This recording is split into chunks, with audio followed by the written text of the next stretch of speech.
आपकी रणनीतिक दृष्टि और नेतृत्व में मुंबई के उपनगरीय रेलवे नेटवर्क का आधुनिकीकरण और यात्री सेवाओं को बेहतर बनाने के एमआरवीसी के मिशन को गति मिल रही है। श्री विलास वाडेकर जी को मैं आदर के साथ मंच पर आमंत्रित करता हूं। यहां आएं और अपने विचारों, अपने वक्तव्य से हमें समृद्ध करें।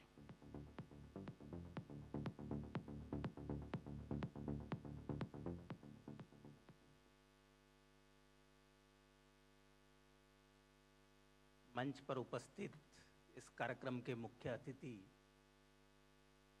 साटम जी, पूज्य डॉक्टर साहब BAPS के, और आप सभी मान्यवर, आज की जो ये कॉन्क्लेव है इसका सब्जेक्ट है इंफ्रास्ट्रक्चर एंड रियल एस्टेट। आप सब जानते होंगे कि ये कॉम्प्लीमेंट करते हैं एक दूसरे को, और जो विकसित भारत का सपना है आदरणीय प्रधानमंत्री जी का, विकसित भारत बनाने के लिए अच्छा इंफ्रास्ट्रक्चर होना और अच्छा रियल एस्टेट होना, ये देश की प्रगति के लिए बहुत आवश्यक है। जहाँ तक इंफ्रास्ट्रक्चर की बात है, जब तक पब्लिक इंफ्रास्ट्रक्चर अच्छा नहीं होगा, आप रियल एस्टेट की ग्रोथ नहीं अचीव कर पाओगे। और अगर पास्ट में भी आप जहाँ तक मुंबई की बात करते हो, तो आपने देखा होगा कि मुंबई में जब पब्लिक इंफ्रास्ट्रक्चर सबअर्बन ट्रेन द्वारा मानखुर्द से लेके वाशी, बेलापुर और पनवेल में क्रिएट किया गया, तभी सिडको नवी मुंबई को उस रूप में डेवलप कर पाया जिस रूप में वो चाहता था डेवलपमेंट। तो ये हैंड इन हैंड एक दूसरे को कॉम्प्लीमेंट करते हैं। रियल एस्टेट का विकास पब्लिक इंफ्रास्ट्रक्चर पर निर्भर है, पब्लिक इंफ्रास्ट्रक्चर के साथ रियल एस्टेट बढ़ती है, उद्योग आते हैं, लोगों को रोजगार मिलता है और डेवलपमेंट पूरे सिटी का और स्टेट का संभव हो पाता है। आप सब जानते होंगे कि मुंबई कमर्शियल कैपिटल कहलाता है देश की। 10% का GDP मुंबई कंट्रीब्यूट करती है। विकसित भारत का जो सपना है, हम 2047 में $30 ट्रिलियन की तरफ देख रहे हैं भारत की इकोनॉमी को, और उसमें उसी रफ्तार से मुंबई को भी बढ़ता हुआ देखना चाह रहे हैं। आज आप जानते हैं कि भारत $4 ट्रिलियन की इकोनॉमी पे है और $400 बिलियन की इकोनॉमी पे मुंबई है, तो 10% इकोनॉमी मुंबई से आती है। और इस मुंबई के पब्लिक इंफ्रास्ट्रक्चर में मुंबई सबअर्बन जो है, इसको लाइफलाइन कहा जाता है मुंबई का। तो इंफ्रास्ट्रक्चर में भी ट्रांसपोर्ट का जो है अहम योगदान है, और उस ट्रांसपोर्ट में मुंबई सबअर्बन का उतना ही अधिक योगदान माना जाता है, और इसीलिए उसे लाइफलाइन कहा जाता है। भारत सरकार और महाराष्ट्र सरकार इनके जॉइंट एफर्ट से स्पेसिफिक थ्रस्ट देने के लिए मुंबई सबअर्बन के लिए मुंबई रेल विकास कॉरपोरेशन लिमिटेड की स्थापना की गई थी 1999 में, और 2003-04 से लगातार जॉइंट फंडिंग के माध्यम से मुंबई सबअर्बन रेल को विकसित किया जा रहा है। और ये गति 2014 से और ज़्यादा बढ़ी है, इसमें तो कोई कहने की बात नहीं है, ये तो आप सब लोग देख ही रहे होंगे। अब जो मुंबई सबअर्बन है, आप कहोगे कि यहाँ रेल बेस्ड ट्रांसपोर्ट के कई सारे एडवांटेजेस है, जैसे पोल्यूशन है, तो स्वामी जी भी मानेंगे कि जो सामाजिक दृष्टिकोण से बहुत जरूरी है कि मोड शिफ्ट होने की आवश्यकता है, रोड से रेल बेस्ड ट्रांसपोर्ट की तरफ आने की आवश्यकता है, और इस दिशा में सबअर्बन और मेट्रो रेल का अच्छा योगदान रहेगा। सबअर्बन और मेट्रो एक दूसरे को कॉम्प्लीमेंट करते हैं, जैसा मैंने कहा इंफ्रास्ट्रक्चर और रियल एस्टेट एक दूसरे को कॉम्प्लीमेंट करते हैं। सबअर्बन और मेट्रो एक दूसरे के कॉम्पिटिटर नहीं है, वो कॉम्प्लीमेंट करते हैं एक दूसरे को। कैसे? जो मेट्रो ट्रांसपोर्ट की व्यवस्था है वो शॉर्ट डिस्टेंस ट्रैवलर के लिए है, वहाँ स्टेशंस 1 से 1.5 किलोमीटर स्पेस होते हैं, मेट्रो की अधिकतर लंबाई 40 किलोमीटर तक होती है। सबर्बन ट्रांसपोर्ट एक्सट्रीम नॉर्थ से अब तो एक्सट्रीम साउथ ले आता है।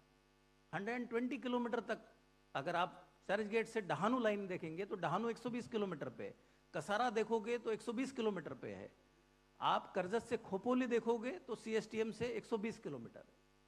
तो जब नॉर्थ वाला आदमी साउथ आना चाहता है तो उसका पर्याय है सबर्बन। लेकिन जब वो सबर्बन से आने के बाद में शॉर्ट डिस्टेंस ट्रैवल करना चाहेगा तो उसे मेट्रो जो है वो कॉम्प्लीमेंट करेगी, एक साधन अवेलेबल होगा जिससे रोड का जो लोड है वो कम होगा। टैक्सी है, ऑटो रिक्शाज है, बसेस है। इस दिशा में अब मुंबई रेल विकास कॉर्पोरेशन क्या कर रहा है? मुंबई रेल विकास कॉर्पोरेशन लिमिटेड जो है, मुंबई सबर्बन पिछले 25 साल का अगर आप इतिहास देखते हो तो हम मेन लाइन कॉरिडोर, जो मेन लाइन की गाड़ियां चलती है उसकी तुलना में सबर्बन कॉरिडोर को सेग्रीगेशन का काम जारी है, जिससे आप सबर्बन बिना विलंब और जितनी डिमांड है उतनी संख्या में आप गाड़ियां चला पाए। इस विषय में MUTP 3B, जिसको हाल ही में सितंबर के महीने में महाराष्ट्र सरकार ने लास्ट फेज जो MUTP 3B को अपनी मान्यता दी है, 50% कॉस्ट शेयरिंग का अप्रूवल कम्युनिकेट किया है और हमने उसे भारत सरकार योजना को भेज दिया है, जो लास्ट फेज था हमारा। इसके साथ ये हो रहा है कि अभी हमारे पास में पूरे मुंबई सबर्बन में मेन लाइन कॉरिडोर और सबर्बन कॉरिडोर का सेग्रीगेशन का सैंक्शन अवेलेबल हो जाएगा जैसे ही MUTP 3B सैंक्शन हो जाएगा। उससे क्या होगा, चर्च गेट से विरार तक आपकी मेल एक्सप्रेस गाड़ियाँ और गुड्स गाड़ियाँ अलग कॉरिडोर पे चलेगी, सबर्बन फास्ट, सबर्बन स्लो अलग कॉरिडोर पे चलेगी। सिमिलरली सेंट्रल लाइन पे CSMT से लेके कसारा तक और करजत खोपोली तक मेन लाइन कॉरिडोर अलग रहेगा, सबर्बन कॉरिडोर अलग रहेगा। फिर मुंबई की जो समस्या है कि हम कम्यूटर्स को सेफ्टी और कंफर्ट प्रदान करें, और उस दिशा में भारत सरकार और महाराष्ट्र शासन ने जॉइंटली डिसाइड किया कि मुंबई की लोकल ट्रेन भी जो है फुल्ली एयर कंडीशन रहे। इसीलिए MUTP 3 और 3A के माध्यम से 238 रेक 2856 कोचेस, जो कि वर्ल्ड का सबसे बिगेस्ट रोलिंग स्टॉक का ऑर्डर रहेगा, 23,000 करोड़ रुपए का ये ऑर्डर, और इसका लाइफ टाइम मेंटेनेंस रहेगा टेक्नोलॉजी पार्टनर द्वारा 35 साल के लाइफ के साथ। इससे क्या होगा, इससे क्लोज डोर सिस्टम रहेगी, मुमरा जैसा हादसा नहीं होगा, और तो सेफ्टी हो, जो फैटेलिटीज होती है ट्रेसपासिंग की वजह से वो रुकेगी, लोग ओपन डोर से गिर नहीं पाएंगे डोर क्लोजिंग की वजह से। वेस्टिब्यूल ट्रेन्स रहेगी, इसमें वही सुविधा रहेगी जो मेट्रो में अवेलेबल है।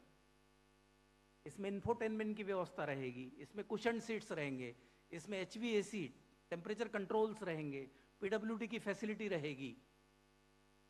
तो जो मेट्रो कोचेस में सारी सुविधा है वो हमारे AC कोच में रहेगी। इसका एक्सीलरेशन डिसिलरेशन ऐसा रहेगा कि जिससे जो स्टेशन पे डोर क्लोजिंग और ओपनिंग में जो 20 सेकंड एक्स्ट्रा लगते हैं हर स्टेशन पे, वो उसको हायर एक्सीलरेशन और डिसिलरेशन की वजह से वो कंपेंसेट करेगा। ट्रेन जर्नी के टाइमिंग में कोई बढ़ोतरी नहीं होगी। जो नॉन AC में ट्रेन में टाइम लगता है उसी ट्रेन में AC ट्रेन आपकी ऑपरेट होगी। इसके लिए हमने टेंडर ऑलरेडी जारी कर दिया है महाराष्ट्र सरकार और भारत सरकार के अप्रूवल के बाद में, जो कि दिसंबर के महीने में खुलने जा रहा है। तो ये बहुत बड़ी पहल है। 282 आज टोटल रेक से हमारे पास में, और 238 रेक हम अभी AC का टेंडर करने जा रहे हैं। तो ये आने के बाद में, जो कि अगले 5 से 7 साल में आएंगे, इस आने के बाद में मुंबई का सबर्बन का चेहरा मोहरा बदलेगा। फिर हम मुंबई में स्टेशन इंप्रूवमेंट करने जा रहे हैं। आपने देखा होगा न्यूज़पेपर में भी कि खार स्टेशन का इंप्रूवमेंट किया गया है। उसको आदरणीय रेल मंत्री जी ने भी देखा, बोर्ड के हमारे अधिकारियों ने देखा, स्टेट गवर्नमेंट ऑफिशियल्स ने देखा, विजिट किया। क्योंकि मुंबई में हॉरिजॉन्टल एक्सपेंशन पॉसिबल नहीं है। ट्रेन तो 1853 से हमारी जर्नी जारी है, तो उसके बाद में डेवलपमेंट ऐसा हुआ कि हॉरिजॉन्टल एक्सपेंशन नहीं हो सकता। तो अब स्टेशन का विकास कैसे होगा? वर्टिकल डेवलपमेंट, कि आप डेक के माध्यम से डेक कंस्ट्रक्ट कीजिए, डेक को पूरी कनेक्टिविटी दीजिए सारे फुट ओवर ब्रिजेस के साथ में, एस्केलेटर एलिवेटर का प्रावधान कीजिए। जो प्लेटफॉर्म स्पेसेस ऑक्युपाइड है स्टॉल्स एंड अदर कमर्शियल और सर्विस स्ट्रक्चर से, उसको शिफ्ट कीजिए डेक के ऊपर। प्लेटफॉर्म फ्री कीजिए, तो लोगों की सुविधा बढ़ेगी, लोगों का स्टेशन का एक्सपीरियंस प्लेजेंट हो जाएगा। इस तरीके से हम 19 स्टेशन MUTP 3A के माध्यम से डेवलप कर रहे हैं, जिसमें से 5 स्टेशन इस साल ही हो जाएंगे और बचे हुए 10 स्टेशन हम अगले साल पूर्ण कर देंगे। खार स्टेशन ऑलरेडी कमीशनड हो गया है। नए कॉरिडोर की अगर बात करते हैं तो पनवेल करजत कॉरिडोर, हम जो नवी मुंबई के लिए, नैना एरिया के लिए न्यू एयरपोर्ट खुल गया है, अभी आपका अटल सेतु खुल गया है, तो पनवेल से करजत के लिए सबर्बन सर्विसेज इसी साल हम उस प्रकल्प को पूरा करने जा रहे हैं। विरार डहाणू का क्वाड्रुपलिंग हमारा प्रोग्रेस में है, जो कि 1 साल बाद अगले फाइनेंशियल ईयर में हम पूरा करेंगे, जिससे जो राजधानी रूट की वजह से हम एडिशनल ट्रेन इंट्रोड्यूस नहीं कर पा रहे। पालघर बिजनेस डिस्ट्रिक्ट हो गया है, बोईसर में इंडस्ट्रियल इस्टेट है, ये सारे डेवलपमेंट की वजह से सबर्बन सर्विसेज की डिमांड बहुत है, लेकिन हम ट्रेन इंट्रोड्यूस नहीं कर पा रहे। बट जैसे ही हम ये प्रकल्प पूरा कर देंगे, आपके लिए एंटायर नया कॉरिडोर तैयार हो जाएगा, आप जितनी चाहिए उतनी सबर्बन ट्रेनें चला सकते हैं। मुंबई में बोरीवली विरार में हम 5th and 6th लाइन बनाने जा रहे हैं। कल्याण से आगे कल्याण बदलापुर, कल्याण आसनगांव, यहाँ हम सेपरेट कॉरिडोर बनाने जा रहे हैं, जिसका काम प्रगति पर है। अगले 3 साल में ये प्रकल्प पूरे हो जाएंगे। फिर हम इसके लिए जो भी व्यवस्था चाहिए, सबर्बन ट्रेनें जब हम बढ़ाते हैं तो स्टेबलिंग लाइन लगती है, नए EMU कार शेड्स लगते हैं, पावर सप्लाई ऑगमेंटेशन के काम लगते हैं, ये सारे काम इसके साथ साथ प्रगति पर है। तो अगले 3 से 5 साल में हमारा विजन है कि मुंबई सबर्बन का चेहरा मोहरा बदला जाए, और इन सब के लिए आप सबका सहयोग उतना ही जरूरी है। हमने अभी MUTP 3B के माध्यम से जो पनवेल से वसई, आप जानते हैं यहाँ सबर्बन ट्रेन नहीं चलती, मेमू चलती है, क्योंकि कॉरिडोर अवेलेबल नहीं है। MUTP 3B में हम ये प्रोजेक्ट लेके आ रहे हैं। आपका रियल एस्टेट का बड़ी सालों से ये डिमांड रही है कि ये belt real estate point of view से डेवलप नहीं हो पा रहा है, क्योंकि सबर्बन सर्विसेज नहीं चल रही है। हमारा मानना है जैसे ही MUTP 3B सैंक्शन हो जाएगा और काम इसके ऊपर शुरू हो जाएगा, तो अपने आप रियल एस्टेट डेवलपमेंट को बहुत बढ़ोतरी इस बेल्ट में मिलेगी, जो कि आज अंडर डेवलप है because of non availability of suburban train. तो इस तरीके से हम इंडस्ट्री के साथ इंटरेक्ट करते रहते हैं, स्टेक होल्डर के साथ में कंसल्ट करते रहते हैं, government of Maharashtra, political representatives, सबके साथ में बात करके जो भी आप लोगों की जनता की जो डिमांड है, जितना कंट्रीब्यूशन सबर्बन रेल डेवलपमेंट करके मुंबई जनता के लिए जो हम कर सकते हैं, उसके लिए हमारा अथक प्रयास जारी रहेगा। इन्हीं सब शब्दों के साथ मैं आप सबका पुनश्च आभार व्यक्त करता हूं, और खासकर नवभारत ग्रुप का, जिन्होंने ये हमें मौका दिया कि हम आपके सामने लेके आए कि सबर्बन रेल पीछे नहीं है। जिस तरीके से देश आगे बढ़ रहा है, पूरा इंफ्रास्ट्रक्चर मुंबई में और महाराष्ट्र में आगे बढ़ रहा है, सबर्बन रेल का भी विकास उतनी ही तेजी के साथ में किया जाएगा। इस भरोसा दिलाने के साथ में मैं 2 शब्द पूर्ण करता हूँ। धन्यवाद।